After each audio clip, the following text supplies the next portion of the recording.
Muling magbabalik sa teatro ang star kada artist na si Dre Arias. Bibid ang aktor at singer sa 8,000 piso ka-alternate ang 3 pang karakter actor na sina Paolo Gumabaw, John Mark Marcia at Juan Paulo Calma. Ang one character play na ito ay nakatakdang itanghal sa Agosto sa CCP Black Box Theater sa Pasay City. Ayon sa writer-director na si Dante Balboa, humigit kumulang 1.5 oras ang running time ng psychological play kung saan mag-isa lang sa entablado.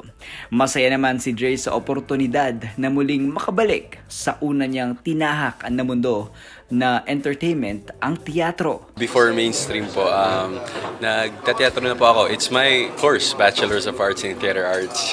Ito din ang unang tahak sa theater scene ng film producer na si Engineer Benji Austria.